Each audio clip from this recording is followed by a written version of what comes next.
Look, it was only going to be so long before we're all like, Caitlin Clark's got to be back. She better get back soon because out of sight, out of mind. Without Caitlin Clark, the WNBA will suffer, as we all knew, and now we can see how terrible it is. Here are the most recent WNBA TV ratings. In case there was ever any uncertainty regarding the Caitlin Clark effect, we are now witnessing it in its complete opposite. Casual fans aren't paying attention to actual games because they're too busy watching TikToks of Angel Ree missing easy layups. The WNBA and its players are beginning to feel like it's time for a panic as ratings have dropped precipitously. Early on, we noticed the fissures, but now the dam has collapsed. WNBA players, particularly those who believed they had all the leverage coming into the next CBA, are about to take a bite out of what is turning out to be the largest slice of humble pie ever dished. And the disparity is likely to become indisputable with the recent announcement of Caitlin Clark's return, which I will elaborate on in this video. We're going to see history, and once it is over, it cannot be undone. Let's begin. But first, enjoy this video in honor of Caitlin's comeback. For additional information on Caitlin Clark, the Indiana Fever, and everything WNBA, don't forget to subscribe. Shock of damage. Oh wow, as he's not good. Thus, Caitlin Clark's accident has no longer caused the same shock. It's been a wild ride since she was removed from the lineup. The Fever lost badly to the Connecticut Sun, who were then winless, in their first 2 games without her. A strong victory over the Young Mystics and a commanding showing against the Chicago Sky followed. However, they suffered a crushing defeat to the Atlanta Dream just when it appeared that things might be improving. Since the on-court difficulties are affecting the league more than most people realize, I'll get into them in a moment. However, if you've been paying any attention to the WNBA, you were aware of this coming. The league was going to notice as soon as Caitlin missed any meaningful time. Indeed, the fissures were visible to us early on. I can personally confirm the pronounced change in interest in Fever games without Clark. A week ago, I bought 4 tickets on StubHub to take my sports-playing nieces to the Fever Mystics game in Baltimore. The tickets in the same row are now less than half of what I paid. As soon as it was announced that Caitlin Clark would be missing, ticket prices for the Fever's game against the Sky in Chicago fell. Prices began to drop quickly and like a rock. Families were reported to have changed plans, canceled trips, and even asked for refunds. And as soon as such rumors began to circulate, you could be sure that the establishment would seize the chance to criticize the new admirers, get a load of this, as it turned out. There's one quote in one of the front office sports articles. It's unclear whether the teams will provide any compensation for fans who bought tickets to their games. And I was like, what? WNBA legend Sue Bird and her spouse Megan Rapinoe are advising fans to mature. Great move, huh? Following the next CBA, these same fans will see a sharp increase in WNBA earnings. You're also making fun of them for wanting to know why they purchased the ticket. To be clear, these tickets weren't being offered for a meager 10% or 15% more. Just to see Caitlin Clark, people shelled out hundreds of dollars. And now, some people were reselling those same seats for less than $10. That's hardly a value decline. It's a collapse. Actually, Kyle from accounting is going to do a few covers, is akin to paying top bucks to see Harry Styles. Alright, not too awful. Naturally, though, many are angry. However, things worsen. Injuries are a part of it. Again, I get it. It sucks. If you bought a ticket to see somebody and they're hurt, I get it. That is like a big bummer. But no, you would never say that about men's sports. If LeBron was out or Steph Curry or the big names were out for a couple weeks, they would never be like, oh, we're going to reimburse you guys. Sorry about that. Now you're just not taking the WNBA as a business. You're not seeing it as a business. So I'm like, yeah, she's hurt. It sucks. And the league will continue to go. Will we actually discuss treating the WNBA with business respect? Since the league itself hasn't exactly handled it like a business either, if we're being honest, until Caitlin Clark arrived. Anyway, IT has been run for many years with the NBA's substantial financial assistance. On the other hand, giveaways are not necessary for the Caitlin Clark effect. The league's only way out of Povertyville is through her and the millions of fans she brought with her. The league has been waiting for this moment for decades, yet they still don't seem to get it. You don't turn off the force that propels your development. You give it fuel. You keep it safe. This is the kind of thing you build around. comes Clark in transition. Clark, pull up three. You bet! For the WNBA, this was a true turning point. An Indiana Fever exhibition game drew 3 million spectators, and the momentum continued to grow, reaching a peak of 3.3 million for the Fever's matchup with the Liberty. However, the difference between that game and what we're witnessing now, sans Caitlin Clark, is astounding. The cost of the tickets has already been discussed. The first obvious indication of a change in fan spending and behavior. However, the league should also keep a careful eye on another metric, point one, that provides a significant portion of the story, yet is rarely covered by the media. Betting interest on Fever games dropped as much as 50% last week at sportsbooks when star guard Caitlin Clark was out. The amount wagered on the Fever's 2 games last year at Caesars Sportsbook was roughly half as much as the team's first 4 games of the season. Since Caitlin Clark's injury, betting has drastically decreased. If you're betting for Angel Reed to miss her first layup, that is. More on that in a minute, because believe it or not, it matters. All things considered, WNBA supporters are spending less of their hard-earned money on the league. What comes next, however, is far worse. Fans are spending less time. Even as good as that rating was, Caitlin Clark's good for about 1 million extra viewers. Nielsen figures show that after Caitlin Clark suffered a quad injury during the Fever's 90-88 loss to the New York Liberty on May 24th, the number of people watching nationally televised WNBA games has fallen by an astounding 55%. The Fever becomes even more obvious and unsightly as you zoom in on it. The number of people watching nationally televised Fever games has dropped by 53% after Clark was disqualified. They were averaging 1.8 million viewers before to her injury, and more than 847,000. Since that is a free fall, not merely a decline, to be fair, Fever fans continue to appear on national broadcasts like CBS.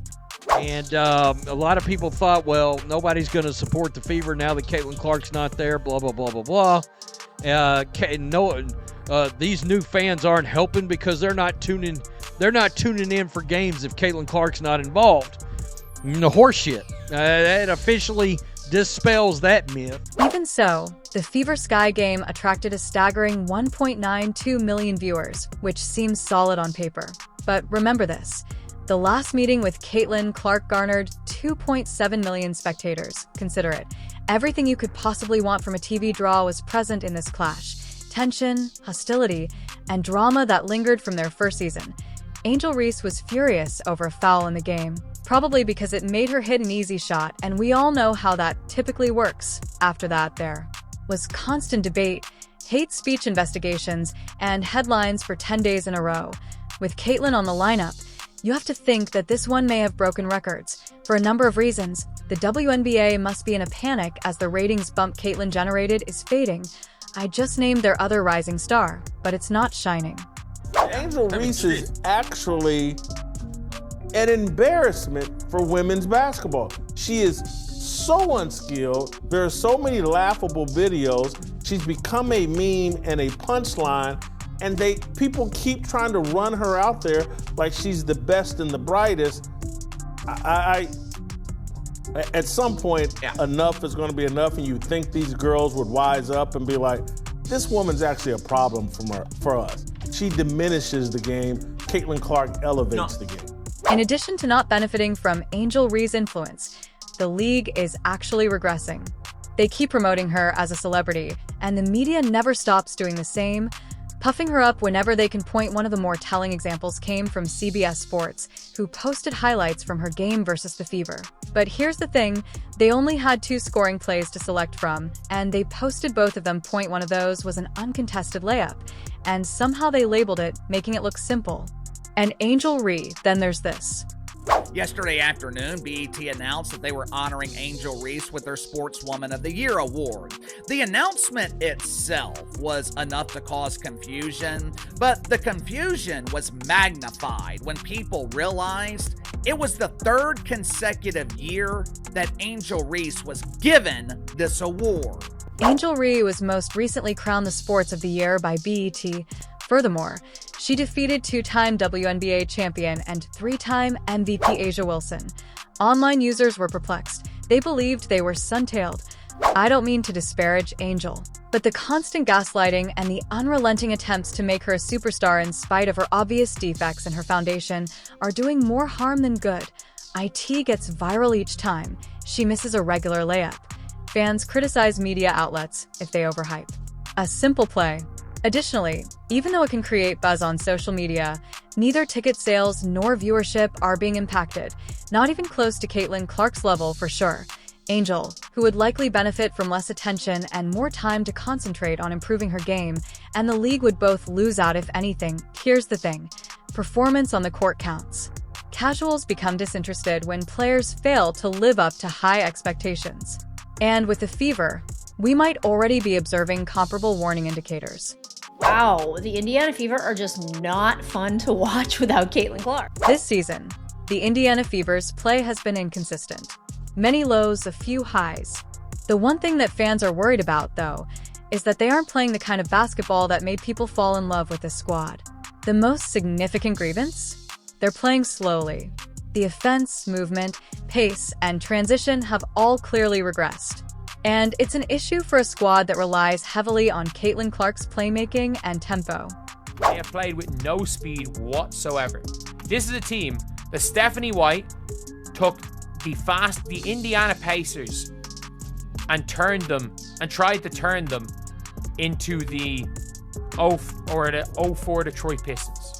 The frightening thing is that this isn't simply an issue that surfaced with Caitlin Clark's accident, which is why the WNBA should be extremely concerned.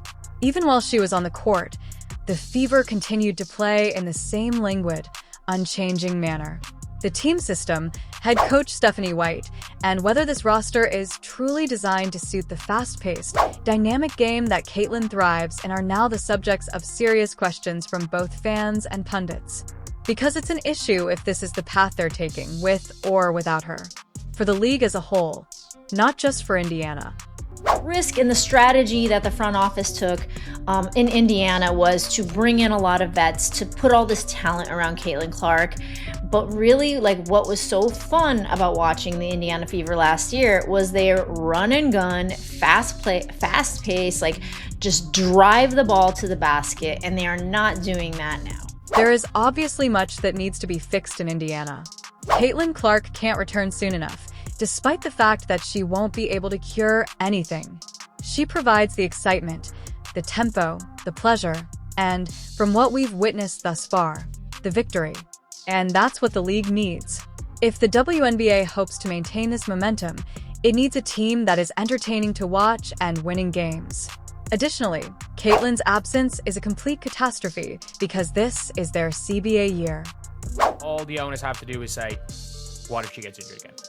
It's like, we are not committing to this because she can get injured again. If she gets injured again, it's over. Their discussions are completely ruined by this decline in ratings without Caitlin. Everyone understands who is driving demand, regardless of what is officially stated, how loudly Suburb complains about fans, how often people claim that the WNBA was amazing in the past, or how many BET Awards Angel re-wins. It can no longer be concealed. Caitlin Clark is more than just a celebrity. The engine is her. And everything slows down while she's gone. I need to get in the field. You need to come to the meetings. I gotta get in the meetings because I'm hearing they don't give us, if y'all don't give us what we want, we sit out. That's a possibility, for real. Yeah. Brittany Gurrier and Angel Nefsa were discussing that leverage. They don't own it. Caitlin owns it, and it is no longer there. The numbers don't exist without her on the court. The ratings have dropped. The excitement is waning. And players are losing the negotiating leverage they believed they would have heading into the next CBA. The league has some fantastic narratives this season, so that's the true shame. One of the big pickups in the expansion draft. Let's start by giving credit where credit is due. Watching the Valkyries is a lot of fun. They're playing quickly. They have individuality. Most significantly, a full-size NBA arena is selling out of games. Not a claustrophobic 4,000-seat arrangement like Atlanta's, which, let's face it, resembles a food court in a shopping mall more than a professional basketball arena. Additionally, the league is being revitalized by the rookies. 12 of their 19 points as Iriafin spins and rattles it home. Wow. Citron is open, and she splashes home a three. It's Washington's first. This is just what you're looking for. Real vitality is growing throughout the league, along with entertaining games and new talent. You still require a catalyst, though, despite everything else. Someone with enough brilliance to attract sponsors, media attention, casual fans, and national notice. And without Caitlin Clark, they are missing that. What do we talk about? If you're going to be a successful sports league, you got to bring in the casual fan. I mean, that old WNBA fandom loves to brag, oh, we was here and we was watching these athletes and blah, blah, blah. Nobody cares. If you can't get the casual fan, your league is a failure. Because you got to have something that pulls that viewer in. Many members of the old guard simply won't accept this. Caitlin Clark draws everyone's attention.